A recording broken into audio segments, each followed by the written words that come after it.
Are you a tourist or a traveller? To me, the difference is a tourist goes somewhere and they tick off all the must-do activities that a place offers, whereas a traveller likes to dig a little bit deeper, get off the beaten track and try and explore the true essence of a place. Sometimes this is hard to do in Dubai.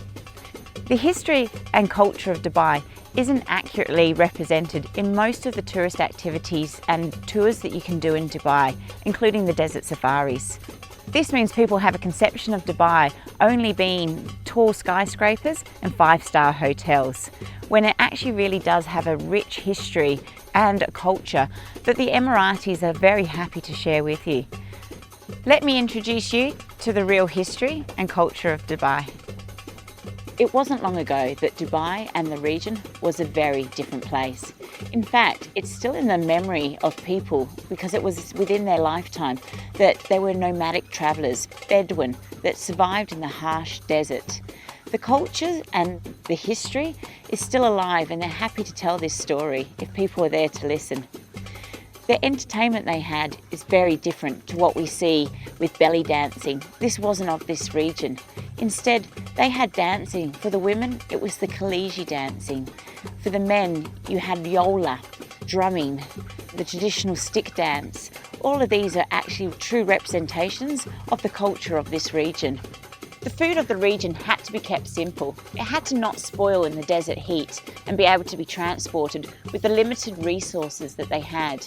The bread is actually only made of flour, salt and water and then cooked on a hot plate.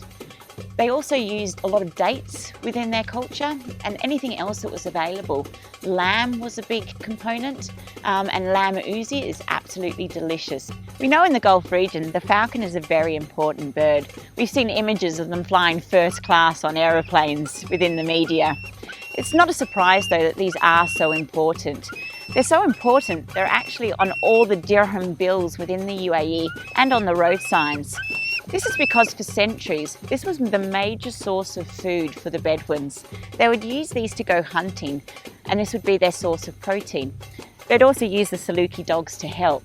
What they would do is they would, each year at the beginning of the cooler season, is capture a falcon and use it only for the winter season and release it at the end and recapture the birds each time. Camels are synonymous with the desert. They allowed Bedouin to travel from place to place, but they did more than just that.